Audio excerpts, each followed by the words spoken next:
স্বাগত বিরতিহীন সংবাদ দুপুরে। আপনাদের সাথে আছে আমি সঞ্চারী মজিদ তমা এবং আমি সাফাত বিন ফরিদ। শুরুতেই জানিয়ে দিচ্ছি প্রধান শিরোনামগুলো। রাজধানীতে সব এলাকাতেই বেড়েছে মশার ঘনত্ব। কীটনাশকের মান ভালো হলেও প্রয়োগের ভুলে নিধন হচ্ছে না, দাবি কীটতত্ত্ববিদদের।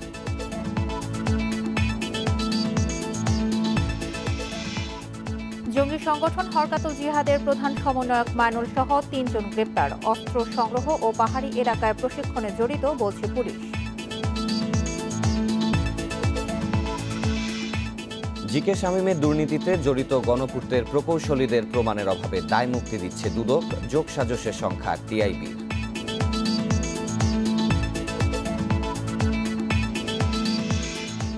নির্ধারিত সময়ে শেষ হয়নি সুনামগঞ্জের হাওরে ফসল রক্ষা বাঁধ নির্মাণ।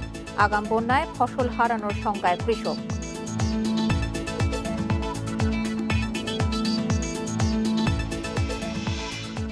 এবং সড়ক মহাসড়কের 40% দুর্ঘটনার কারণ 3 হুইলার ও ইজি বাইক। নিবন্ধন দেওয়ার পরিকল্পনাকে আত্মঘাতী বলছেন বিশেষজ্ঞরা।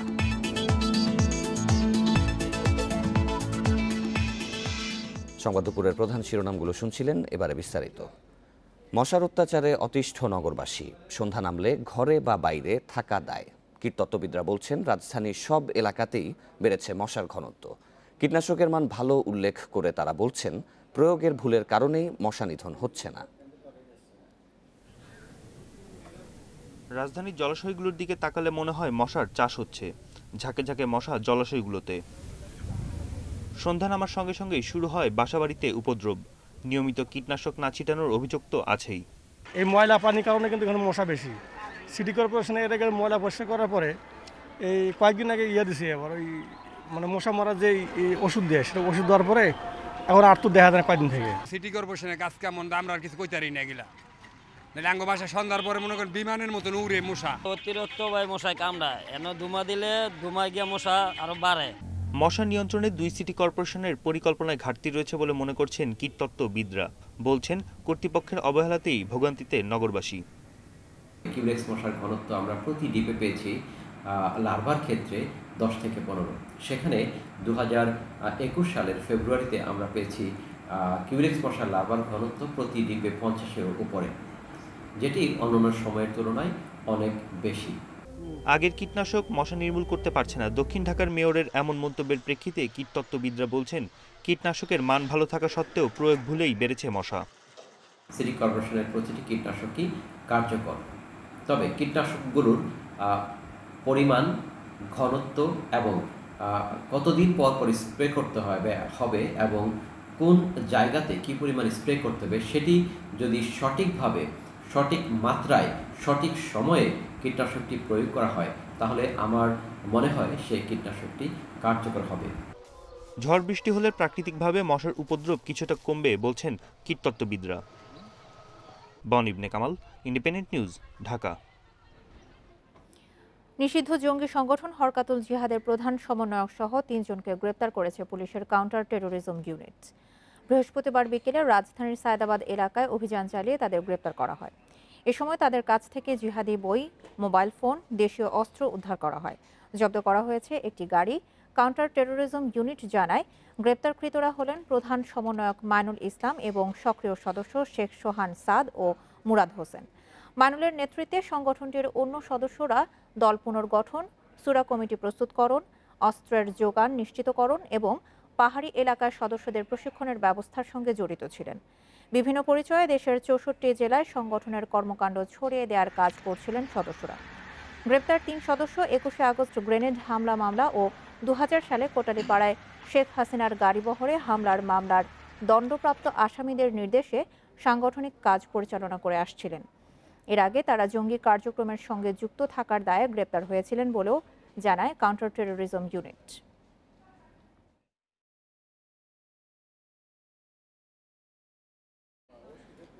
জিকে শামীমের দুর্নীতির সাথে সংশ্লিষ্ট গণপূর্ত অধিদপ্তরের প্রকৌশলীদের কৌশলে দায়মুক্তি দিচ্ছে দুর্নীতি দমন কমিশন দুদক।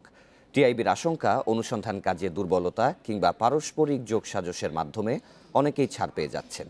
তবে দুদক বলছে আদালতে উপস্থাপনযোগ্য প্রমাণের অভাবের কথা। গণমাধ্যমে দুর্নীতির তথ্য প্রকাশের পর 2019 সালে গ্রেপ্তার হয় জি কে শামীম। একের পর এক বেরিয়ে আসতে থাকে দুর্নীতির চাঞ্চল্যকর সব তথ্য। জানা যায় গণপূর্তের 80% ঠিকাদারি কাজ কোনো না কোনোভাবে নিয়ন্ত্রণ করতেন জি কে শামীম। আর এসব কাজ বাগিয়ে নিতে সহযোগী হিসেবে কাজ করতেন গণপূর্তেরই একদল প্রকৌশলী। জি কে শামীমের গ্রেপ্তারের পর তালিকা করে এমন 2 ডজন প্রকৌশলীর বিরুদ্ধে অনুসন্ধান শুরু করে দুদক। গেল 3 বছরে ওই তালিকার মাত্র 2 জনকে জিজ্ঞাসাবাদ করা হয়। অনিয়ম, দুর্নীতি বা অবৈধ সম্পদ খুঁজে না পেয়ে এবছর মার্চে 13 জনকে দায়মুক্তি দেয়া হয়। এখন আরও 5 থেকে 7 জনকে দায়মুক্তির প্রক্রিয়া চলছে, আর বাকি সবার অনুসন্ধানও আছে অচল অবস্থায়। ট্রান্সপারেন্সি ইন্টারন্যাশনাল বাংলাদেশ টিআইবির আশঙ্কা, দুদকের দুর্নীতি অনুসন্ধানের সক্ষমতার অভাব আছে, কিংবা নানা রকম যোগসাজশের মাধ্যমে ছাড় পাচ্ছে তারা। যেখানে এক ধরনের যোগসাজশ সৃষ্টি হয়ে গেছে, যার ফলে অবৈধ লেনদেনের মাধ্যমে এক ধরনের বোঝাপড়া সৃষ্টি হয়েছে, যে কারণে এখন দায়মুক্তির বিষয়টা চলে এসছে। যেতে হইতে পারে এখানে প্রভাবশালী যারা রয়েছেন তাদের এক ধরনের প্রভাবের বিস্তার, যার ফলে এই পরিস্থিতি সৃষ্টি হয়েছে। এদিকে দুদকের দাবি, আদালতে উপস্থাপনযোগ্য তথ্য প্রমাণ পাওয়া না গেলে তাদের তখন আর কিছু করার থাকে না। তবে অনুসন্ধানের দুর্বলতা আছে কিনা তা খতিয়ে দেখা হবে। আমরা বলবো যে প্রত্যাহার করি নাই, আমরা কাজের মধ্যেই আছি, চলমান আছি। যদি আমরা বিচারে নেওয়ার মতো আমলযোগ্য কোনো অপরাধ আমরা প্রমাণ করতে পারি, তবে অবশ্যই আইনি প্রক্রিয়া আমরা সর্বোচ্চ ব্যবস্থায় নেব। নতুন করে কোনো অভিযোগ পাওয়া গেলে ছাড় পাওয়া যে কারো বিরুদ্ধেই অনুসন্ধান শুরু করার সুযোগ দুদকের আছে। রিশাদ হুদা, ইন্ডিপেন্ডেন্ট নিউজ, ঢাকা। সংবাদের শুরুতেই জানিয়েছিলাম যে মশার অত্যাচারে অতিষ্ঠ নগরবাসী, সন্ধ্যা নামলে ঘরে বা বাইরে থাকা দায়। কীটতত্ত্ববিদরা বলছেন রাজধানীর সব এলাকাতেই বেড়েছে মশার ঘনত্ব। কীটনাশকের মান ভালো হলেও প্রয়োগের ভুলের কারণেই মশা নিধন হচ্ছে না। এ বিষয়ে আরও জানাতে এবার উত্তরার পরিস্থিতির বিষয়ে বিস্তারিত জানাবেন সহকর্মী বনি ইবনে কামাল। বনি, আপনি উত্তরার যে জায়গাটিতে রয়েছেন সেখানে মশার উপদ্রব কেমন দেখা যায়, এবং যারা স্থানীয়রা রয়েছেন এই মশার উপদ্রব নিধনে সিটি কর্পোরেশনের যে উদ্যোগ সেটি সম্পর্কে তারা কি বলছেন? শাফাত, আমরা এই মুহূর্তে আছি উত্তরার দিয়াবাড়ির ঠিক বিজিএমই ভবনটা যেটা হচ্ছে সেটার পাশের জায়গায়। আমি যদি আপনাকে দেখাই, এখানে আসলে অপ্রাতিষ্ঠানিকভাবে যদি মশা চাষ হচ্ছে বলি সেটা খুব একটা ভুল হবে না, কেননা এখানে আমরা আসার পর থেকে এই লেকের পাড়ে যে পরিমাণ মশা দেখতে পেয়েছি সেগুলো কিন্তু আসলে অন্যান্য যতবারের কথাই বলি আমরা, অন্যান্য গেল 3-4 বছর হিসেবেও যদি বলি, খুব স্বাভাবিকভাবেই দেখা যাচ্ছে মশার ঘনত্বটা আসলে কতটা বেশি। আমি যদি আপনাকে একটু দেখানোর চেষ্টা করি, এখানে মশার ঘনত্ব এত বেশি।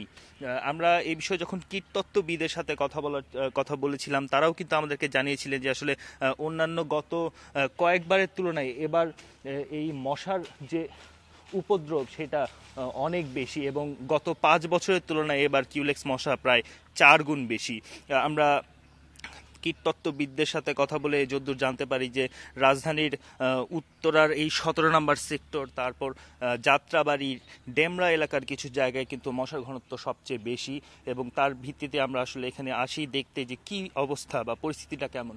যেহেতু এই এলাকাটি মোটামুটি আন্ডার কনস্ট্রাকশনের মধ্যে আছে, বেশিরভাগই বাড়ি তৈরি হচ্ছে বা বিভিন্ন প্রতিষ্ঠানের ভবন তৈরি হচ্ছে, সেক্ষেত্রে আমরা সেই ভবন নির্মাণ যে শ্রমিকরা রয়েছে তাদের সাথে আমরা কথা বলার চেষ্টা করেছিলাম। তারা আমাদেরকে বলছিলেন যে আসলে বিকেলের পর থেকে এখানে টেকাটা অনেকটাই বেশি দায় হয়ে যায়। আপনি জানেন যে জানুয়ারি, ফেব্রুয়ারি এবং মার্চ এই 3 মাসে কিন্তু কিউলেক্স মশার ঘনত্ব সবচেয়ে বেশি থাকে, এবং এবারও কিন্তু আমরা সেটারই একটা দেখতে পাচ্ছি। এবং এর প্রেক্ষিতে সবসময় কিন্তু যারা বিশেষজ্ঞ রয়েছেন কীটতত্ত্ববিদ, তাদের পক্ষ থেকে বলা হয় যে ডিসেম্বর মাস থেকে আসলে ক্র্যাশ প্রোগ্রাম চালানোর জন্য, কিন্তু এবার কিন্তু কোনো সিটি কর্পোরেশনের পক্ষ থেকে আমরা এমন কোনো পদক্ষেপ দেখতে পাইনি। যদিও ঢাকা দক্ষিণ সিটি কর্পোরেশনের মেয়র দাবি করেছেন যে এবার বিশেষজ্ঞরা তাদেরকে এমন কোনো পরামর্শ দেয়নি।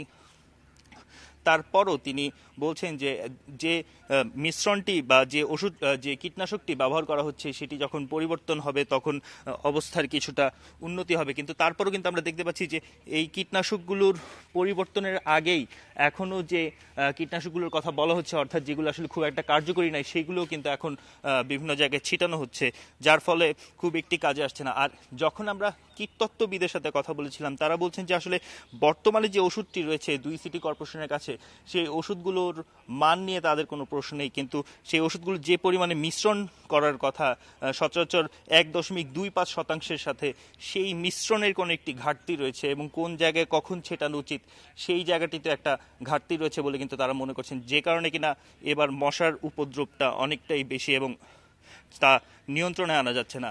আমরা যখন 2 সিটি কর্পোরেশনের কর্তৃপক্ষের সাথে কথা বলার চেষ্টা করি, তখন কিন্তু আমাদেরকে তারা বারবারই আমাদেরকে বলছিলেন যে এই অবস্থা থেকে উত্তরণের জন্য খুব দ্রুতই ব্যবস্থা নেওয়া হবে, এবং স্থানীয় সরকার মন্ত্রীও কিন্তু স্বীকার করেছিলেন যে এবারের কিউলেক্সের মশা গত বেশ কয়েকবারের রেকর্ড ভেঙে ফেলেছে।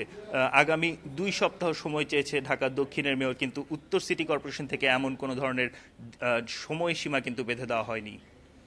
রাজধানীর উত্তরা থেকে মশার উপদ্রবের বিষয়ে বিস্তারিত জানাচ্ছিলেন সহকর্মী বনি ইবনে কামাল। নির্ধারিত সময় পেরিয়ে গেলেও সুনামগঞ্জে হাওরের ফসল রক্ষা বাঁধ নির্মাণ কাজ শেষ হয়নি। এতে আগাম বন্যায় ফসল নিয়ে শঙ্কায় কৃষকেরা। পানি উন্নয়ন বোর্ডের দাবি, এ পর্যন্ত বাঁধের 70% কাজ শেষ হয়েছে, আর অনিয়মের কারণেই কাজে ধীর গতি, বলছে হাওর বাঁচাও আন্দোলন। সুনামগঞ্জে এবার ছোট বড় 42টি হাওরে ফসল রক্ষা বাঁধ নির্মাণের কাজ চলছে। 28 ফেব্রুয়ারি কাজ শেষ হওয়ার কথা ছিল, কিন্তু এখনও কাজ শেষ না হওয়ায় অসময়ের বন্যায় ফসল নিয়ে শঙ্কায় কৃষকেরা। ফসল মোটামুটি ভালো আছে, কিন্তু বাঁধের কারণে যদি যাতে আমরা গরিব মারা দিব। বাঁধের যদি অগ্রযাত্রা যদি দ্রুত শেষ না হয়, তাহলে আমাদের ফসল গড়ে উঠবে না। কাজের মান নিয়েও প্রশ্ন তুলেছেন স্থানীয়রা। অল্প বৃষ্টিতেই অনেক এলাকায় বাঁধ ভেঙে যাওয়ার আশঙ্কা করছেন তারা। সুবিধাজনক হয়েছে না, আপাতত যে দুর্মজুই হয়েছে না, বাঁধের খাসা রয়েছে, এটা মেঘ দিলেও হয়তো এটা ফাটল ধরে আবার যাইব কি। পানি উন্নয়ন বোর্ড বলছে এরই মধ্যে বাঁধের অবকাঠামোগত কাজ শেষ হয়েছে। পুরো কাজ শেষ হতে আরও কিছু সময় লাগবে। উপজেলা কমিটির আবেদনের প্রেক্ষিতে আমাদের সমস্ত কাজগুলি সার্বিকভাবে সম্পন্নকরণের জন্য অতিরিক্ত 15 দিন সময় বর্ধিকরণের আবেদন পানি সম্পদ মন্ত্রণালয় বরাবর প্রেরণ করব। হাওর বাঁচাও আন্দোলনের নেতাদের দাবি, এখন পর্যন্ত মাত্র 40% কাজ শেষ হয়েছে। অনিয়ম আর দুর্নীতির জন্যই সময় বাড়ানোর চেষ্টা। গতবার যে বাদে 20 লক্ষ টাকা বরাদ্দ দিয়েছে, সেই বাদেই সংস্কারের জন্য এখানে দিয়েছে 30 লক্ষ 25 লক্ষ টাকা বরাদ্দ। তাহলে আমরা কি বুঝি? এভাবেই কোটি কোটি টাকা আত্মসাৎ করার জন্য তারা বিভিন্ন পলিসি নিয়েছে। গত বছরের 15 ডিসেম্বর হাওরের ফসল রক্ষা বাঁধের কাজ শুরু হয়। Independent news desk. ফসল রক্ষা বাঁধ নিয়ে আরো জানাতে সুনামগঞ্জ থেকে যোগ দিচ্ছেন আমাদের সহকর্মী জাকির হোসেন। জাকির, নির্ধারিত সময় পার হয়ে গেছে, কিন্তু এখন পর্যন্ত সুনামগঞ্জে হাওরের যে ফসল রক্ষা বাঁধ নির্মাণ করার কথা, সেটা এখনো নির্মাণ করা হয়নি, এবং আগামী বর্ষা মৌসুমে যদি বন্যা হয় তাহলে ব্যাপক ফসল হানির শঙ্কা দেখা দিচ্ছে। এই বিষয়ে সংশ্লিষ্টরা এবং স্থানীয়রা কি বলছেন? দেখুন, আমি কিছুক্ষণ আগে কথা বলেছিলাম সুনামগঞ্জ পানি উন্নয়ন বোর্ডের নির্বাহী প্রকৌশলী সবিবুর রহমানের সাথে। তিনি আমাকে যেমনটা জানিয়েছেন যে যেহেতু গত বছর 3 দফা বন্যা সুনামগঞ্জে হয়ে গেছে, সুনামগঞ্জের হাওরগুলা থেকে কিন্তু পানি নামতে একটু দেরি হয়েছিল, যার ফলে কিন্তু তাদের কাজ শুরু করতে একটু দেরি হয়েছিল। এবং পিআইসি গঠন, অর্থাৎ প্রকল্প বাস্তবায়ন কমিটি, যারা বাঁধের কাজ বাস্তবায়ন করে, এই কমিটিগুলা তৈরি করতেও একটু বিলম্ব হয়। বাঁধের যে নির্মাণ এবং মেরামত কাজও একটু বিলম্বিত হয়েছিল, যার ফলে এবছর তারা 28 ফেব্রুয়ারি নির্ধারিত সময়সীমা থাকলেও এর মধ্যে কিন্তু তারা কাজ সম্পূর্ণ শেষ করতে পারেনি। তো তারা আমাকে যেমনটা জানিয়েছেন, পানি উন্নয়ন বোর্ড নির্বাহী প্রকৌশলী জানিয়েছেন যে 15 মার্চ পর্যন্ত তারা সময়সীমা বর্ধিত করেছে। তো এর মধ্যে তারা বলছে যে কাজ শেষ করবে, কিন্তু আসলে প্রকৃত অর্থে দেখা গেছে যে এবং হাওর বাঁচাও আন্দোলন যারা বিগত 4 থেকে 5 বছর যাবত এই সুনামগঞ্জের এই বাঁধ নিয়ে বিভিন্ন সময় আন্দোলন করেছে, তারা এই হাওর বাঁচাও আন্দোলনের নেতারা বলছেন যে এখন পর্যন্ত সুনামগঞ্জে 30 থেকে 40% কাজ শেষ হয়েছে। তো আপনাকে আমি যদি একটু দেখানোর চেষ্টা করেছি সুনামগঞ্জের, কিন্তু এখন সুনামগঞ্জে প্রায় এবছর 2,25,000 হেক্টর বুড়ো আবাদ করা হয়েছে সুনামগঞ্জে, কিন্তু এখন একেবারেই পুরো হাওর জুড়ে কিন্তু সবুজের সমারোহ। আর এই মার্চের পরপরই মার্চের শেষের দিকেই কিন্তু সুনামগঞ্জের যে ধান পাকতে শুরু করবে। তো যদিও ধান পাকতে শুরু করবে, আপনি জানেন সুনামগঞ্জে এই বুড়ো ফসল রক্ষার জন্য একমাত্র উৎস হচ্ছে ফসল রক্ষা বাঁধ। এই ফসল রক্ষা বাঁধ যদি সঠিক মতো না হয় তাহলে কিন্তু সুনামগঞ্জে বুড়ো ফসল কখনোই গড়ে তোলা সম্ভব হয় না। কারণ 2017 সালের কথা যদি বলি, এই ফসল রক্ষা বাঁধ নির্মাণে অনিয়ম থাকার ফলে কিন্তু একেবারে শতভাগ ফসল নষ্ট হয়ে যায়। তো এবছর আমরা যেটা দেখছি আসলে যেভাবে ধীরগতিতে কাজ চলছে, তো এইভাবে ধীরগতিতে কাজ চললে কিন্তু সুনামগঞ্জে যে কৃষকদের মধ্যে কিন্তু একটা শঙ্কা রয়েই যায়। তো আর পানি উন্নয়ন বোর্ডের নির্বাহী প্রকৌশলী আমাকে আরেকটা বিষয় জানিয়েছেন, তিনি বলেছেন যে যেহেতু প্রতি বছরই মাটির একটা সংকট দেখা যায়, যে মাটির সংকটের কারণে কিন্তু বাঁধ নির্মাণের একটা সমস্যা হয়ে যায়। তো এবছরও কিন্তু গত বছরের থেকে তুলনায় এবছরে কিন্তু তিনি বলছেন যে মাটির সংকট আরো দেখা দিয়েছে। তো মাটির সংকট থাকার কারণে কিন্তু বাঁধ নির্মাণও কিন্তু একটু সমস্যা হচ্ছে। আর আমি গতকালকে সুনামগঞ্জের সবচেয়ে বড় যে উপজেলা, যেখানে সবচেয়ে বেশি পুরো ধান আবাদ করা হয়, তাহিরপুর উপজেলা, আমি সেখানে গিয়েছি। সেখানে বেশ কয়েকটা বাঁধ আমি ঘুরে দেখেছি। সেখানে দেখলাম যে এখন পর্যন্ত সেই সব বাঁধগুলোতে 20% কাজও শেষ হয় না। তা আসলে কৃষকরা এটা নিয়ে বেশ একটা শঙ্কায় আছে, কারণ সুনামগঞ্জের প্রেক্ষাপটটা একটু ভিন্ন। আসলে যেহেতু আমরা মেঘালয়ের পাদদেশে এই সুনামগঞ্জ জেলা, তো অল্প বৃষ্টি হলেই কিন্তু, সামান্য বৃষ্টিতে কিন্তু সুনামগঞ্জে পানি প্রবেশ করে। তো সার্বিকভাবে বলা যায় যদি সুনামগঞ্জের বাঁধগুলো যদি সময় মতো নির্মাণ এবং মেরামত না করা হয় তাহলে কিন্তু সুনামগঞ্জ কৃষকদের জন্য একটা আসলে একটা দুঃখের একটা বিষয়। তো এই ছিল আমার কাছে সুনামগঞ্জের বাঁধ নির্মাণ এবং মেরামতের সর্বশেষ খবরাখবর। সুনামগঞ্জ থেকে ফসল রক্ষা বাঁধ নির্মাণ নিয়ে জানাচ্ছিলেন সহকর্মী জাকির হোসেন। সড়ক মহাসড়কে 35 থেকে 40% দুর্ঘটনার কারণ ইজি বাইক ও 3 হুইলার। গত বছর এসব যানবাহনের কারণে 312টি দুর্ঘটনায় 310 জনের মৃত্যু হয়েছে। অথচ নিষেধাজ্ঞার পরও কমেনি এসব যানের অবাধ চলাচল। উল্টো ইজি বাইক 3 হুইলারকে নিবন্ধন দিতে যাচ্ছে বিআরটিএ।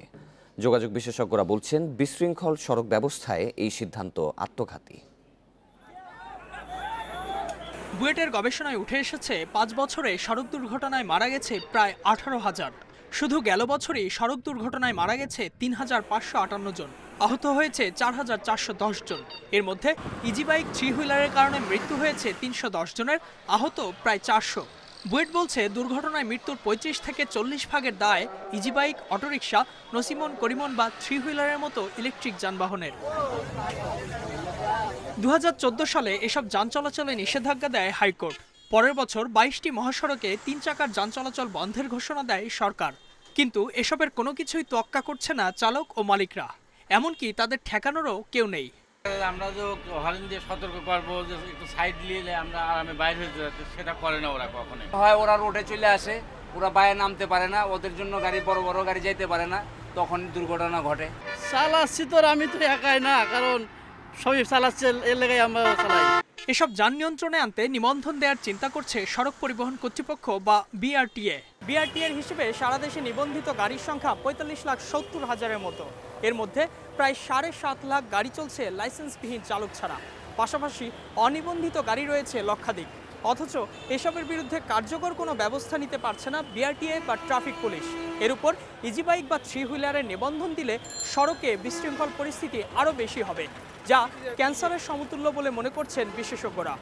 আধুনিক স্মার্ট সিটি করতে গেলে গণপরিবহন ভিত্তিক, বাস ভিত্তিক, বিআরটি ভিত্তিক, এমআরটি ভিত্তিক কিন্তু পরিবহন ব্যবস্থাটা হতে হবে। কিন্তু সেই জায়গায় ছোট ছোট জিনিস যদি চলে আসে, এটা একটা ক্যান্সারাস ডেভেলপমেন্ট হবে। সো আমরা অনুমোদন দেওয়া মানে হলো এই ক্যান্সারাসটাকে ম্যালিগনেন্ট করলাম, আমি আরও বেশি তাকে উৎসাহিত করলাম। ধীর গতির ইজি বাইক বা লেগুনা বা অন্যান্য 3 হুইলার যেটার কথা আপনি বলছেন, তাদেরকে কিন্তু আমরা অ্যালাউ করছি। পলিটিক্যাল উইল ছাড়া এটা আপনি বন্ধ করতে পারবেন না, প্রথমত। দ্বিতীয়ত, এই যে গতির তারতম্য নিয়ে আমরা কথা বলছি, এই গতির তারতম্য যখন হবে সেখানে দুর্ঘটনা ঘটবেই। অবশ্য বিআরটি এর চেয়ারম্যানের দাবি, নিবন্ধন পাওয়া গাড়িগুলো আইন মানলে কোনো বিশৃঙ্খলা হবে না। রেজিস্ট্রেশন প্রক্রিয়া আসবে, প্লাস ড্রাইভারও তাদের রেজিস্ট্রেশনের আওতায়, মানে ড্রাইভিং লাইসেন্সের আওতায় আসবে।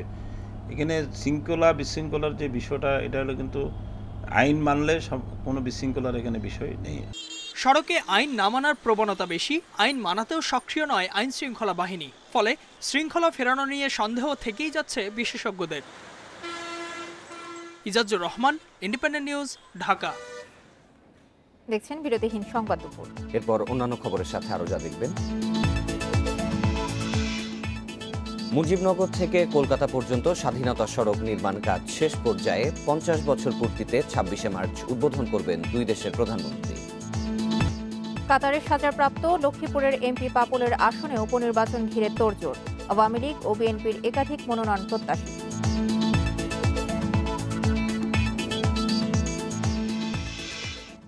আগামী 7 মার্চ সব থানায় বাংলাদেশের উন্নয়নশীল দেশে উত্তরণ উদযাপনের বিষয়ে নির্দেশনা দিয়েছেন পুলিশের মহাপরিদর্শক ডক্টর বেনজির আহমেদ। সকালে রাজারবাগে এক অনুষ্ঠানে পুলিশ সদস্যদের এই নির্দেশনা দেন তিনি। এ সময় আইজিপি ডক্টর বেনজির আহমেদ দারিদ্র্যকে জাদুঘরে পাঠানোর সময় হয়েছে জানিয়ে বলেন, নতুন প্রজন্ম দারিদ্র্য কী জিনিস তা জানে না, কারণ তারা এর কোনো ছোঁয়া পাচ্ছে না। আমরা সাংস্কৃতিক অনুষ্ঠান করতে চাই এবং এই অনুষ্ঠানটি 7 মার্চ দেশব্যাপী একই সময় অনুষ্ঠিত হবে। আমরা বিকাল 3টার সময় বাংলাদেশের সকল থানা, জেলা পুলিশের থানা, মেট্রোপলিটন পুলিশের থানা, হাইওয়ে পুলিশের থানা, রিভার পুলিশের থানা, রেলওয়ে পুলিশের থানা, যেখানে যত ধরনের থানা আছে আমাদের প্রত্যেক থানায় আমরা এটি উদযাপন করব দেশব্যাপী এবং একই সময়ে। বিএনপি আন্দোলন কেন সফল করতে পারছে না তা খতিয়ে দেখা দরকার বলে মন্তব্য করেছেন দলটির স্থায়ী কমিটির সদস্য গয়েশ্বরচন্দ্র রায়। সকালে জাতীয় প্রেস ক্লাবে এক আলোচনা সভায় এই মন্তব্য করেন তিনি। দলের ত্যাগী কর্মীদের ঠিকভাবে মূল্যায়ন করা হলে আন্দোলন সফল হবে বলেও মনে করেন গয়েশ্বরচন্দ্র রায়। বলেন, এই সরকার জনগণের কল্যাণে কোনো কাজ করছে না। তারা নানাভাবে বিএনপিকে তাদের মূল দাবি থেকে সরিয়ে রাখার চেষ্টা করছে। তুমুল আন্দোলন ছাড়া সংকটময় এই পরিস্থিতি থেকে উত্তরণ সম্ভব নয় জানিয়ে গয়েশ্বরচন্দ্র রায় সবাইকে ঐক্যবদ্ধ গণতন্ত্র রক্ষার আন্দোলনে শরিক হওয়ার আহ্বান জানান। তিনি বলেন, নিজেদের ভুল ত্রুটি সংশোধন করে নিরপেক্ষ সরকারের অধীনে সুষ্ঠু নির্বাচনের দাবিতে সবাইকে সোচ্চার হতে হবে।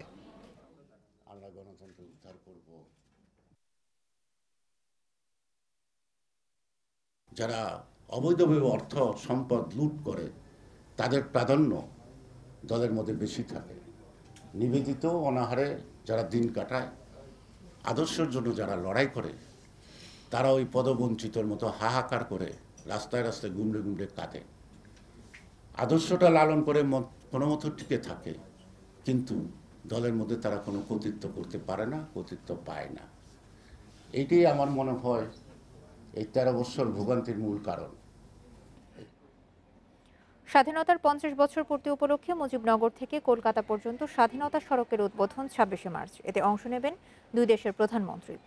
দুদেশের বন্ধুত্বের প্রতীক সড়কটির নির্মাণ কাজ শেষ পর্যায়ে। 1971 সালে ভারত থেকে এই পথ দিয়ে মুজিবনগর আম্রকাননে এসে শপথ নেয় বাংলাদেশের প্রথম সরকার। স্বাধীনতার 50 বছর পর সেই সড়কটিকে মুক্তিযুদ্ধের স্মৃতি হিসেবে স্বাধীনতার সড়ক নামে স্বীকৃতি দেয়া হয়। এই সড়ক দিয়ে মুজিবনগর থেকে কলকাতা যাওয়া যাবে। দীর্ঘ সময় পরে হলেও স্বাধীনতার সড়ক নির্মাণে খুশি স্থানীয়রা। আজকে 50 বছর হয়ে গেল, যে 50 বছর পর এই স্বাধীনতার সড়ক উদ্বোধন হবে। এই সরকার এসে এখানে একটা রোডের নাম দিয়েছে স্বাধীনতা সড়ক। এই রাস্তা দিয়ে আমরা যাতায়াত করলাম ওই সময়, তাই এখানে নাম দিয়েছে স্বাধীনতা সড়ক। এই সড়কটা হওয়ার পরে দুই দেশের সাথে সেতুবন্ধন অটুট হবে। আর একটা জিনিস, যদি এখানে কোনো চেকপোস্ট হয় তাহলে এই সড়ক কিন্তু তার একটা কার্যকরী ভূমিকা রাখবে। স্বাধীনতা সড়কের বাংলাদেশ অংশের সড়ক নির্মাণ অল্প সময়ের মধ্যেই শেষ হবে। তবে 500 মিটার সড়কের 115 মিটার অংশ সীমান্তবর্তী হওয়ায় বিএসএফ এর পক্ষ থেকে সড়ক নির্মাণ বন্ধ করে দেওয়া হয়েছে। বিষয়টি সমাধানে পররাষ্ট্র ও স্বরাষ্ট্র মন্ত্রণালয় লিখিতভাবে জানিয়েছে এলজিডি। আমাদের অলরেডি 3টা লেয়ারের কাজ প্রায় সমাপ্তির দিকে। আমরা আশা করছি আগামী 10 মার্চের আগেই স্বাধীনতা সড়কের সমাপ্তির কাজ শেষ হবে। বাংলাদেশ ও ভারতের বন্ধুত্বের প্রতীক স্বাধীনতা সড়কটি 26 মার্চ উদ্বোধন হবে বলে জানিয়েছে জেলা প্রশাসন। আগামী 26শে মার্চ আমাদের স্বাধীনতা সুবর্ণ জয়ন্তীকে কেন্দ্র করে এই স্বাধীনতা সড়কটি, এই দুই দেশের মাঝে যে স্বাধীনতা সড়ক বিদ্যমান আমাদের বন্ধুত্বের প্রতীক, সেই সড়কটি উন্মোচিত হবে। 1 কোটি 5 লাখ টাকা ব্যয়ে 500 মিটার সড়কটির নির্মাণ কাজ শুরু হয় 10 February. Independent news desk. Laxmipur ২ সংসদীয় আসনে ১১ এপ্রিলের উপনির্বাচনকে ঘিরে জনসংযোগ সহ নানা তোড়জোড় শুরু করেছেন সম্ভাব্য প্রার্থীরা। বড় দুই দল আওয়ামী লীগ ও বিএনপিতে রয়েছে একাধিক মনোনয়ন প্রত্যাশী। অন্য দলগুলো নিচ্ছে প্রস্তুতি। মানব পাচারের দায়ে কুয়েতে দণ্ডিত এমপি কাজী শহীদ ইসলাম পাপুলের পদ বাতিলের পর শূন্য হয় আসনটি। অর্থ ও মানব পাচার এবং ঘুষ লেনদেনের অভিযোগে ২৩ জানুয়ারি কুয়েতের আদালতে ৪ বছরের কারাদণ্ড দেওয়া হয় লক্ষ্মীপুর ২ আসনের এমপি কাজী শহীদুল ইসলাম পাপুলকে। ১ মাস পর পাপুলের সংসদীয় পদ বাতিল করে গেজেট প্রকাশ হয়। ৩ মার্চ এই আসনের উপনির্বাচনের তফসিল ঘোষণা করে নির্বাচন কমিশন। এরপর থেকে সম্ভাব্য প্রার্থীরা ব্যস্ত হয়ে ওঠেন জনসংযোগ সহ নানা কর্মকাণ্ডে। এলাকায় করছেন সভা সমাবেশ, উঠান বৈঠক, পোস্টার ফেস্টুন সহ প্রচার প্রচারণা। ১০ মার্চ পর্যন্ত বিতরণ হবে আওয়ামী লীগের মনোনয়নপত্র। দলের সিদ্ধান্ত মেনে ঐক্যবদ্ধভাবে কাজ করার আশা জেলা আওয়ামী লীগ সাধারণ সম্পাদক ও মনোনয়ন প্রত্যাশী নূর উদ্দিন চৌধুরী নয়নের। কেন্দ্র থেকে মাননীয় প্রধানমন্ত্রী জননেত্রী শেখ হাসিনা এবং আমাদের সাধারণ সম্পাদক জননেতা ওবায়দুল কাদের সাহেব, ওনারা এই ব্যাপারে আমাদেরকে দলীয়ভাবে আমাদের করণীয় সম্পর্কে দিক নির্দেশনা দিবেন। যেভাবে দল নির্দেশনা দেয়, স্থানীয় আওয়ামী লীগ সেভাবে ঐক্যবদ্ধ হয়ে কাজ করবে। এদিকে নির্বাচন সুষ্ঠু হওয়া নিয়ে সংশয় প্রকাশ করলেও নির্বাচনে অংশ দিয়ে বিজয়ী হওয়ার আশা বিএনপির মনোনয়ন প্রত্যাশীদের। হয়তো এই নির্বাচনে সুষ্ঠু হবে না, তারপরও দল যদি নির্বাচন করে, আমি ইনশাআল্লাহ আমি মনে করি যদি আমাকে দল মনোনয়ন দেয়, আমি আগামী এই সংসদ নির্বাচনে লক্ষ্মীপুর রায়পুর যে আসনটা, এই আসনে আমি অবশ্যই নির্বাচনে বৈতরণী পার হওয়ার মতো আমার অবস্থান সেটা রয়েছে। পাপুলের উদাহরণ কলঙ্কজনক উল্লেখ করে এ ধরনের ঘটনার পুনরাবৃত্তি ঠেকাতে সৎ ও যোগ্য প্রার্থীদের আহ্বান স্থানীয় জনপ্রতিনিধিদের। যোগ্য প্রার্থী আসুক, যিনি ভাসমান প্রার্থী না, যার ভূমিকা স্থানীয় নির্বাচন থেকে শুরু করে সকল ক্ষেত্রে ছিল। স্থানীয় মানুষের মধ্যে এই আসন নিয়ে উৎসাহ উদ্দীপনা দেখা দিয়েছে এবং সবাই প্রত্যাশা করে যারা স্থানীয় এবং তৃণমূলের রাজনীতির সাথে সম্পৃক্ত তারা যেন মনোনয়ন পায়। এই আসনে ১৯ মার্চ মনোনয়ন বাছাই ও ২৪ মার্চ প্রার্থিতা প্রত্যাহারের শেষ দিন। ১১ এপ্রিল অনুষ্ঠিত হবে ভোট। Independent news desk. টাঙ্গাইলে বঙ্গবন্ধু সেতুর পূর্ব পাশের পাথাইলকান্দি বাজারে ভোরে আগুন লেগেছে। ১ ঘন্টার চেষ্টায় ভূঁইয়াপুর ফায়ার সার্ভিসের কর্মীরা আগুন নিয়ন্ত্রণে আনে। প্রত্যক্ষদর্শীরা জানান, ভোরে হাজি মার্কেটে হঠাৎ আগুনের লেলিহান শিখা দেখতে পান তারা। সে সময় ফায়ার সার্ভিসকে খবর দিলে ঘটনাস্থলে পৌঁছে টানা ১ ঘন্টার চেষ্টায় আগুন নিয়ন্ত্রণে আনা সম্ভব হয়। এ সময় পুড়ে যায় অন্তত ৫টি দোকান। এতে ক্ষতির পরিমাণ প্রায় ২০ লাখ টাকা। তবে এই ঘটনায় হতাহতের কোনো খবর পাওয়া যায়নি। ধারণা করা হচ্ছে বৈদ্যুতিক শর্ট সার্কিট থেকে আগুনের সূত্রপাত হয়েছে।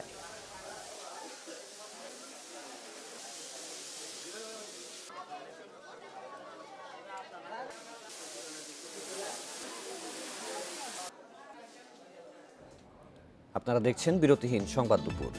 সংবাদে আরো যা থাকছে। বিশ্ব করোনায় একদিনে আরো ৯,৭০০ মানুষের মৃত্যু, নতুন রোগী শনাক্ত ৪.৫ লাখ।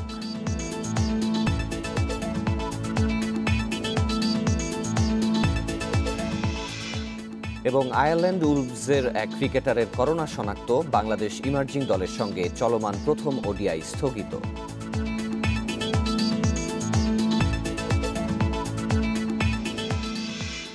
চট্টগ্রাম কেন্দ্রীয় কারাগারে এক বন্দীকে বিষাক্ত ইনজেকশন প্রয়োগ ও বৈদ্যুতিক শক দিয়ে হত্যা চেষ্টার অভিযোগে জেল সুপার সহ ৪ জনের বিরুদ্ধে মামলা করেছেন ভুক্তভোগীর স্ত্রী।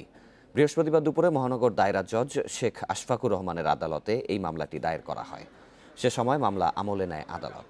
পরে পুলিশ ব্যুরো অফ ইনভেস্টিগেশন পিবিআইকে এই মামলার তদন্তের নির্দেশ দেয় আদালত। বাদীপক্ষের আইনজীবী জানান, প্রতারণা মামলায় গেল ১৫ই ডিসেম্বর কারাগারে যান রাজীব দেবনাথ। সে সময় জোরপূর্বক স্বীকারোক্তি আদায়ের জন্য বিষাক্ত ইনজেকশন ও বৈদ্যুতিক শক দেয়া হয় তাকে।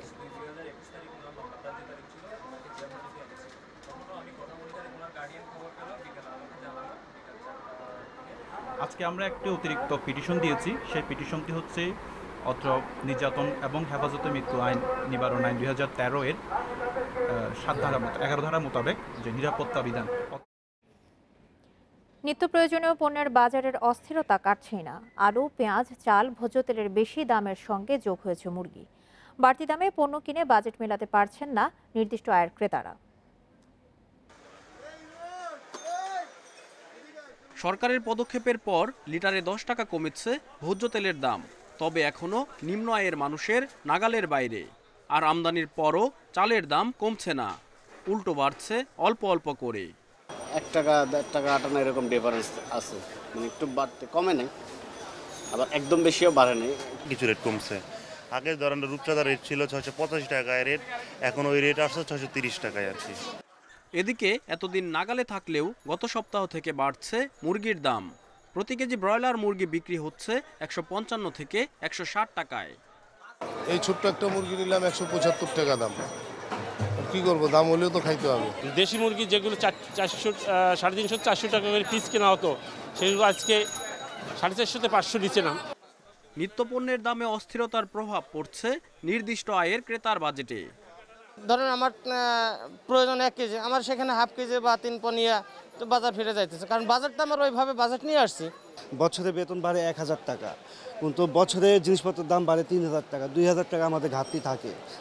তদারক সংস্থার পক্ষ থেকে এখনই লাগাম টেনে না ধরলে রমজানে ভোগান্তি আরও বাড়তে পারে বলে মত সংশ্লিষ্টদের। Shariful Islam, independent news, Dhaka. বাজার পরিস্থিতি নিয়ে আরো জানাতে সিলেট থেকে যোগ দিচ্ছেন আমাদের সহকর্মী মাধব কর্মকার। মাধব, আমরা গত কয়েক সপ্তাহ ধরে দেখছি যে চাল এবং তেলের ঊর্ধ্বগতির কারণে বাজারে অস্থিরতা রয়েছে এবং এইবার মুরগির দামে অস্থিরতা আবার বাড়তে শুরু করেছে। সিলেটের বাজার দর নিয়ে আমাদেরকে বিস্তারিত তথ্য জানাবেন। সারা বাংলাদেশের যে চিত্র তেল এবং চালের বাজারে, সিলেটে একই অবস্থা। এখন পর্যন্ত সাধারণ মানুষের ক্রয় ক্ষমতার বাইরেই কিন্তু চাল এবং তেল, পাশাপাশি আমরা যেটি দেখেছি মুরগির বাজারটাও বেশ বৃদ্ধি পেয়েছে। যে আমরা শাকসবজির কথা বলে থাকি, সেটি হচ্ছে আপনারা অবগত রয়েছেন সিলেট অঞ্চলে, সিলেটের বাইরের বিভিন্ন জেলা থেকে শাকসবজি দিয়ে সিলেটের চাহিদা পূরণ করা হয়। তবে এই মুহূর্তে রয়েছে আমি রিকাবি বাজারে, যে বাজারে বেশিরভাগ শাকসবজি কিন্তু সিলেট অঞ্চলে, এবং সেদিক থেকে বলতে গেলে যে শীতকালীন যে সবজিগুলো রয়েছে সেগুলোর দাম অনেকটাই এখন সীমিত হয়ে এসেছে। ফুলকপি কেজি প্রতি খুচরা হয়ে বিক্রি হচ্ছে 15 টাকা কেজি, পাতাকপি 10 টাকা, বেগুন 15 থেকে 20 টাকা কেজিতে বিক্রি হচ্ছে। পাশাপাশি মূলার দাম কমেছে, শালগমের দাম কমেছে, সেগুলো এখন কিন্তু নাগালের মধ্যেই রয়েছে। তবে যে বর্ষাকালীন শাকসবজি রয়েছে, অর্থাৎ আগাম যে শাকসবজি চিচিঙ্গা কিংবা উচ্ছে এবং করলা, সেগুলোর দাম বেশ, সেগুলো কেজি প্রতি 60 থেকে কোনো কোনো ক্ষেত্রে 70 টাকা দরেও বিক্রি হচ্ছে। এই মুহূর্তে সবচেয়ে বাজারে দাম বেশি রয়েছে শসার, পাশাপাশি লেবুর যে সেইটি 80 থেকে 100 টাকা হালি পর্যন্ত আমরা বিক্রি করতে দেখেছি। পাশাপাশি মুরগি, যেটি ব্রয়লার মুরগি রয়েছে বা ফাইমি মুরগি, সেটি গত সপ্তাহে যেটি ছিল 145 টাকার মতো, সেটি 155 থেকে 60 টাকা কেজিতে বিক্রি হচ্ছে। সোনালী যে মুরগিটি রয়েছে, অর্থাৎ দেশি মুরগির মতন একটা দেখতে, যেটি চাষ করা হয়, সেই মুরগিটি কিন্তু ব্যাপক হারে দাম বৃদ্ধি পেয়েছে। যেটি প্রতি পিস বিক্রি হতো 150 থেকে 160 টাকা, সেটি এই সপ্তাহে অর্থাৎ আজকে বিক্রি হচ্ছে 200 থেকে 220 টাকা, 230 টাকা পর্যন্ত। তো আরো যে চালের দাম তো বৃদ্ধি রয়েছেই, এবং পাশাপাশি বলতে থাকি সেটি হচ্ছে তেলের দাম এখন পর্যন্ত নাগালের মধ্যে আসেনি, এবং সিলেটে যে মাছ রয়েছে সেই মাছ এখন পর্যন্ত বেশ নাগালের মধ্যে রয়েছে। তবে দেশীয় প্রজাতির মাছের যে দাম সেটি কিন্তু বেশ বৃদ্ধি পেয়েছে, আমরা দেখতে পেয়েছি বাজার ঘুরে। সিলেট থেকে নিত্য পণ্যের বাজার পরিস্থিতি নিয়ে জানাচ্ছিলেন আমাদের সহকর্মী মাধব কর্মকার। মুজিববর্ষের সেরা করদাতা হিসেবে ব্যবসায়ী কাউস মিয়াকে সম্মাননা দিয়েছে জাতীয় রাজস্ব বোর্ড এনবিআর। শুক্রবার রাজধানীতে এনবিআর সম্মেলন কক্ষে কাউস মিয়ার হাতে সম্মাননা স্মারক তুলে দেন এনবিআর চেয়ারম্যান। বিগত সময়ে সর্বোচ্চ করদাতাদের তথ্য পর্যালোচনা করে সবচেয়ে বেশিবার করদাতার সম্মান অর্জন করায় এবং জাতীয় রাজস্ব খাতের অন্যান্য পুরস্কার পাওয়ায় কাউস মিয়াকে মুজিববর্ষে সেরা করদাতা নির্বাচন করা হয়েছে। অনুষ্ঠানে এনবিআর চেয়ারম্যান কাউস মিয়ার প্রশংসা করে বলেন, কর প্রদানকে আইনি নির্দেশনা হিসেবে না নিয়ে তিনি দায়িত্ব হিসেবে নিয়েছেন। কাউস মিয়া 1958 সাল থেকে সরকারকে কর প্রদান করছেন। রাজস্ব প্রদানে অসামান্য অবদানের স্বীকৃতিস্বরূপ তিনি ধারাবাহিকভাবে 14 বার বিভিন্ন রাজস্ব পুরস্কারে ভূষিত হয়েছেন।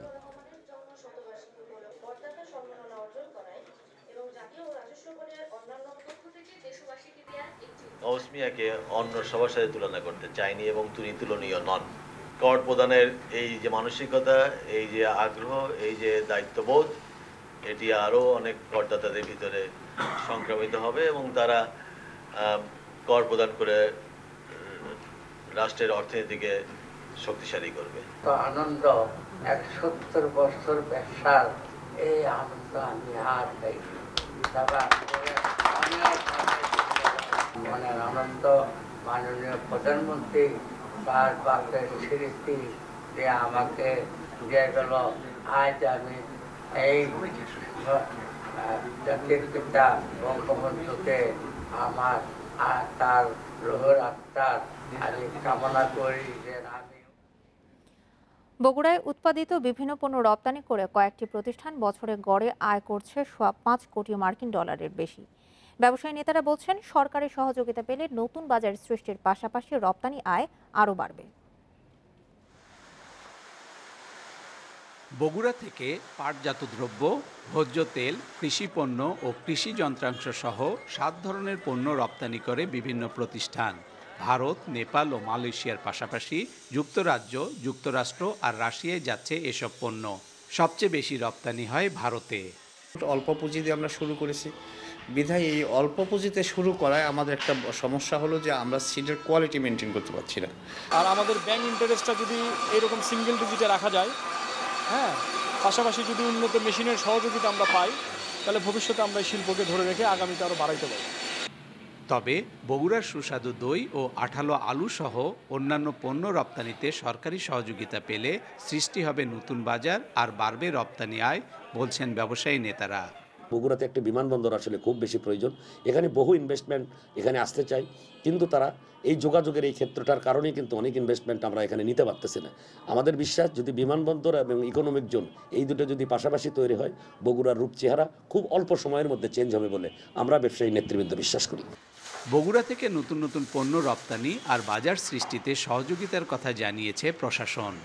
আমি এটা পররাষ্ট্র মন্ত্রণালয়ে সরাসরি যোগাযোগ করে তাদের সাথে আমরা একটা উপানুষ্ঠানিক পত্রের মাধ্যমে তাদেরকে জানাতে পারি, যাতে তারা সংশ্লিষ্ট দূতাবাসে এই বিষয়গুলো তাদেরকে সহযোগিতা করে এই সকল প্রোডাক্ট মার্কেটিংয়ের ক্ষেত্রে। করোনা মহামারীর মধ্যেও গেল বছর বগুড়ার 14টি প্রতিষ্ঠান 5 কোটি 26 লাখ মার্কিন ডলারের পণ্য রপ্তানি করে বিভিন্ন দেশে। আর চলতি বছরের জানুয়ারিতেই রপ্তানি হয় 44 লাখ 45 হাজার ডলারের পণ্য। তবে সবচেয়ে বেশি 7 কোটি 23 লাখ 30 হাজার ডলারের পণ্য রপ্তানি হয় 2019 সালে।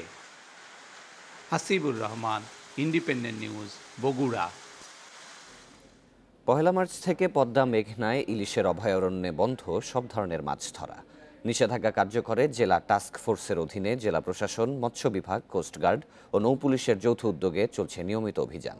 এই অভিযানের বিষয়ে আরও বিস্তারিত জানাতে এবার চাঁদপুর থেকে যোগ দিবেন সহকর্মী আব্দুল আউয়াল। নিষেধাজ্ঞা কার্যকরে পহেলা মার্চ থেকে এখন পর্যন্ত কি কাউকে আটক করা হয়েছে কিনা এবং কি পরিমাণে কারেন্ট জাল জব্দ করা হয়েছে যদি কাউকে আটক করা হয়? পয়লা মাস থেকে 30শে এপ্রিল এই 2 মাস হচ্ছে আসলে জাটকা সংরক্ষণ অভিযান। এই অভিযানকে ঘিরে চাঁদপুরের 60নল থেকে আলেকজান্ডার পর্যন্ত লক্ষ্মীপুরের এই 100 কিলোমিটার কিন্তু অভয়াশ্রম ঘোষণা করেছে সরকার। সারা বাংলাদেশের 6টি অভয়াশ্রম রয়েছে, তার মধ্যে চাঁদপুরের অভয়াশ্রমটি সবচেয়ে বড় একটি অভয়াশ্রম এবং ইলিশের যে সবচেয়ে বড় প্রযোজন ক্ষেত্র সেটি হচ্ছে চাঁদপুরের পদ্মা মেঘনা। গত পহেলা মাস থেকে কিন্তু এখানে অভিযান শুরু হয়েছে। এই অভিযান চলবে 30শে এপ্রিল পর্যন্ত। গত এই 4 দিনে চাঁদপুরে এই পর্যন্ত প্রায় 6.5 লক্ষ মিটার কারেন্ট জাল আটক করা হয়েছে, 138 কেজি জাটকা জব্দ করা হয়েছে।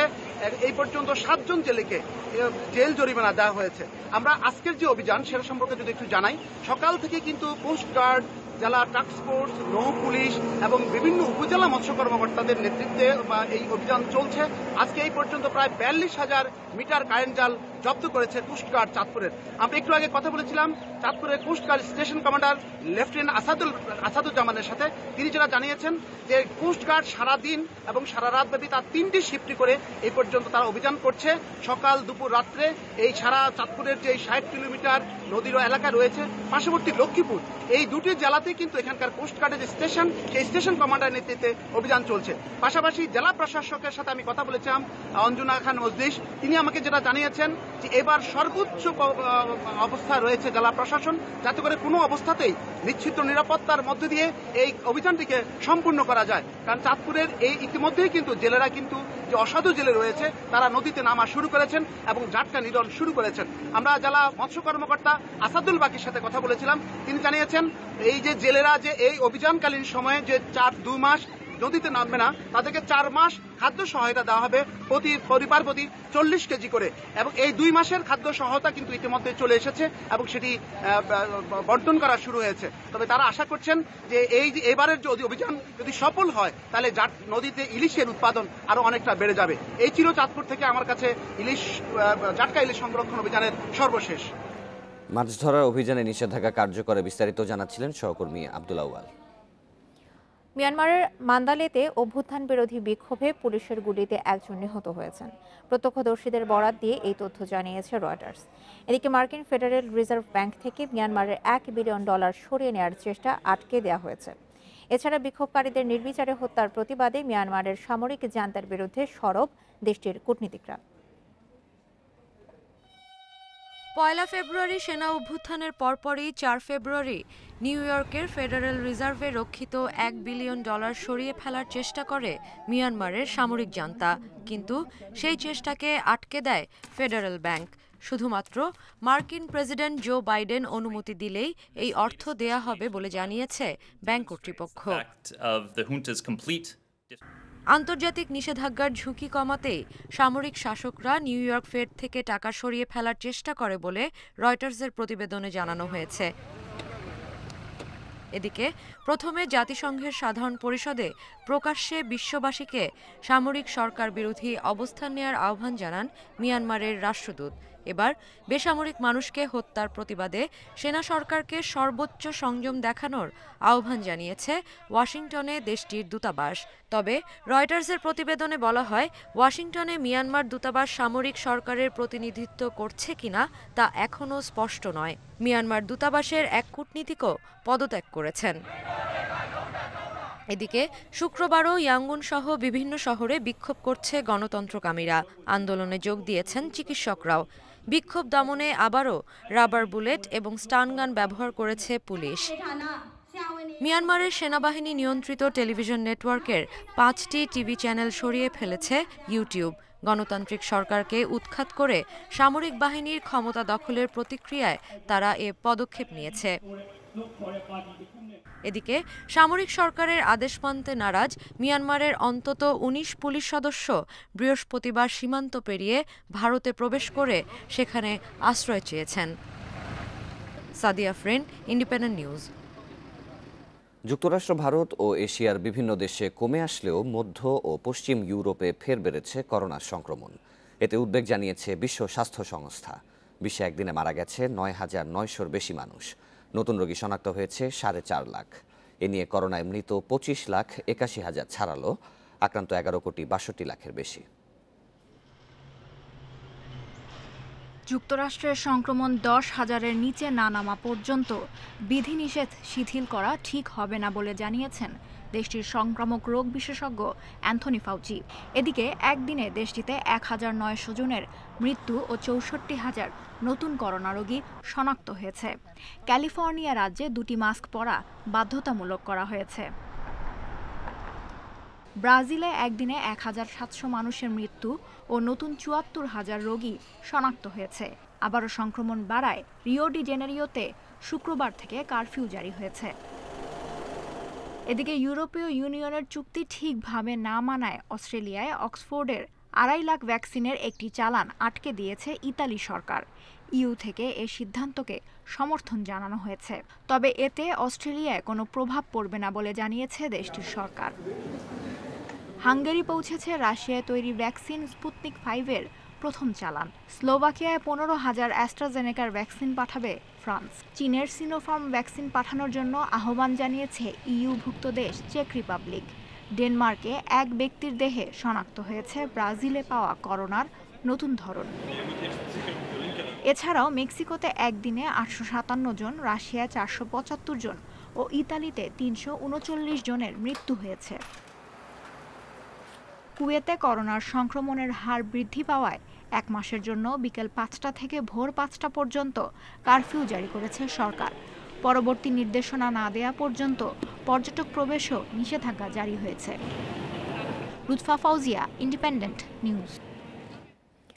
তুরস্কে একটি সামরিক হেলিকপ্টার বিধ্বস্ত হয়ে 11 সেনা কর্মকর্তা নিহত হয়েছে। আহত হয়েছেন 2 জন। বৃহস্পতিবার কুর্দিশ অধ্যুষিত বিটলিস প্রদেশে বিরূপ আবহাওয়ার কারণে এই দুর্ঘটনা ঘটে বলে প্রাথমিকভাবে ধারণা করা হচ্ছে। উদ্ধারকর্মীরা জানায় নিহতদের 9 জন ঘটনাস্থলেই মারা যায়। বাকি 4 জনকে জীবিত উদ্ধার করে হাসপাতালে নেয়ার পথে আরও 2 জনের মৃত্যু হয়। দুর্ঘটনায় একজন লেফটেন্যান্ট জেনারেল সহ বেশ কয়েকজন উচ্চপদস্থ কর্মকর্তা নিহত হয়েছেন। কর্তৃপক্ষ জানায় উড্ডয়নের কিছু সময় পর হেলিকপ্টারটির সাথে কন্ট্রোল টাওয়ারের যোগাযোগ বিচ্ছিন্ন হয়ে যায়। এর পরপরই তাতভান শহরে বিধ্বস্ত হয় হেলিকপ্টারটি। দেশটির প্রতিরক্ষা মন্ত্রী হুলুসি আকার জানান, হঠাৎ করে আবহাওয়া বৈরী হয়ে পড়ায় এই দুর্ঘটনা ঘটেছে বলে প্রাথমিকভাবে ধারণা করা হচ্ছে। এদিকে ন্যাটো মিত্রদেশ তুরস্কের এই ঘটনায় শোক জানিয়েছে যুক্তরাষ্ট্র ও ইউরোপীয় ইউনিয়ন। প্রথম ওয়ানডে চলাকালে আইরিশ ক্রিকেটারের করোনা ধরা পড়ায় স্থগিত হল বাংলাদেশ ইমার্জিং ও আয়ারল্যান্ড উলভসের match. Ruhan Pretorius corona negative হিসেবে 4 দিনের ম্যাচও খেলেছিলেন। গতকাল আবার নমুনা নেওয়া হয় অতিথি ক্রিকেটারদের। প্রথম ওয়ানডে চলাকালে আসে ফলাফল, যেখানে প্রিটোরিয়াস ছিলেন পজিটিভ। টসে হেরে ব্যাট করছিল বাংলাদেশ। বল হাতে প্রিটোরিয়াস উইকেটও নেন। ইয়াসির আলীকে সাজঘরে ফেরান তিনি। 4 উইকেটে বাংলাদেশের স্কোর যখন 122 রান, তখন জানা যায় প্রিটোরিয়াস করোনায় আক্রান্ত। জরুরি পরিস্থিতিতে ম্যাচ বাতিল করেন অফিসিয়ালরা। এরপর দ্রুত হোটেলে ফিরে যান 2 দলের ক্রিকেটাররা। সিরিজ চলাকালীন করোনার থাবায় শঙ্কায় পড়ল সিরিজের বাকি ম্যাচগুলো। নিউজিল্যান্ডের উপকূলে 3 দফা ভূমিকম্প আঘাত হানলেও দুশ্চিন্তার কারণ নেই টাইগার ক্রিকেটারদের নিয়ে। ক্রাইস্টচার্চে নিরাপদেই আছেন তামিম মুশফিকরা। শুক্রবার স্থানীয় সময় রাত 2টা 27 প্রথম ভূমিকম্প অনুভূত হয় নর্থ আইল্যান্ডে। 8 ঘন্টার মধ্যে 3 বার ভূমিকম্প হয় সেখানে, যার সর্বোচ্চ মাত্রা ছিল 8.1। কম্পনের কেন্দ্র জিসবোর্ন থেকে 900 কিলোমিটার দূরে আছে টাইগাররা। বাংলাদেশ ক্রিকেট দলের টিম লিডার জালাল ইউনুস এক বিবৃতিতে জানিয়েছেন, সাউথ আইল্যান্ডের ক্রাইস্টচার্চে শঙ্কামুক্ত রিয়াদ, মুশফিক, মিরাজরা। টাইগারদের নিয়মিত অনুশীলনেও কোনো ব্যাঘাত ঘটবে না বলে জানিয়েছেন তিনি।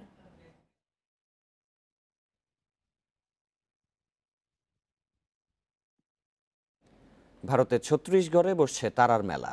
রোড সেফটি ওয়ার্ল্ড সিরিজের জন্য অপেক্ষা আজ মুখোমুখি ভারত বাংলাদেশ লেজেন্ডস। সচিন সেওয়াগদের সাথে রফিক বাশার, সুজনদের লড়াই। কিংবদন্তিদের বিপক্ষে খেলার রোমাঞ্চ ছুঁয়ে যাচ্ছে সাবেক টাইগার তারকাদের। খেলা শুরু হবে সন্ধ্যা 7:30টায়। শেষ কবে সচিন, সেহবাগ, যুবরাজ, কাইফ একসঙ্গে খেলেছেন। পুরনো স্মৃতি নতুন করে ফিরে আসছে ভারতীয় মহারথীরা আবারও একই মঞ্চে। তাদের কতটুকু পরীক্ষা নিতে পারবে রফিক পাইলটদের বাংলাদেশ লেজেন্ডস। নিউজিল্যান্ডের তামিম মুশফিকরা কিউই বধের ছক কষছে, আর রায়পুরে তাদেরই পূর্বসূরীরা মাঠে নামছে নতুন আঙ্গিকে। রফিক রাজ্জাকরা আবারও 22 গজে হাত ঘুরাবেন। বাশার, বেলিম, সুজনদেরও নতুন গ্রুপে পুরনো চেহারা দেখা যাবে। সুযোগ স্মৃতি রোমন্থনের। লারা বা টেন্ডুলকার এরা কিন্তু মানে প্রত্যেকটা দেশে এদের পছন্দ। সত্যি কথা কি, এদের সাথে খেলেছি বা এখন আবার নতুন করে খেলবো, এই যে আগ্রহটা, সত্যি কথা কি হতে পারে বয়স হয়েছে, কিন্তু মনের দিকটা কিন্তু বয়সের মনের দিকটা কিন্তু ঠিকই আমাদের জোর আছে। মাশাআল্লাহ খুব ভালো প্র্যাকটিস আছে এবং বিশেষ করে আমি বলবো যে মাঠটা খুবই সুন্দর, চমৎকার প্র্যাকটিস। অনেক সবাই মোটামুটি প্রিপেয়ার্ড এবং প্রিপারেশনটা খুবই ভালো সবার জন্য। কেমন হবে টাইগার লেজেন্ডের একাদশ? ওপেনিং স্লটেই আছে 5 ব্যাটসম্যান। নাফিস ইকবাল, জাভেদ ওমর, হান্নান সরকারের সঙ্গে আছেন মেহরাব হোসেন ওপি। করোনা আক্রান্ত আফতাবের রিপ্লেসমেন্টও আরেক ওপেনার নাজিম উদ্দিন। উইকেট রক্ষকের দায়িত্বে খালেদ মাসুদ পাইলট। পেস বিভাগে মোহাম্মদ শরীফের সঙ্গী আলমগীর কবির। অলরাউন্ডার সুজন ও রফিক। আর ভারতের বড় আকর্ষণ সচিন, সেহবাগ। ইতিহাস সেরা জুটিকে আবারও একসঙ্গে দেখা যাবে ওপেন করতে। মিডল অর্ডারে ক্লাসিক যুবরাজ, কাইফ, জহির, ইরফান, মুনাফকে নিয়ে তৈরি পেস ব্যাটারি। জয় পরাজয়ের ঊর্ধ্বে তারকাদের উজ্জ্বলতায় এই আয়োজনের মর্যাদা বাড়াবে। সাথে রোড সেফটি ইস্যু তো আছেই। ফেরদৌস ইসলাম, ইন্ডিপেন্ডেন্ট নিউজ। আর এই ছিল আজকের বিরতিহীন সংবাদ দুপুরে। ইন্ডিপেন্ডেন্ট টেলিভিশনের সব খবর আরো বিস্তারিত জানতে চোখ রাখুন ফেসবুক, ইউটিউব এবং টুইটারে। এতক্ষণ সাথে থাকার জন্য ধন্যবাদ সবাইকে।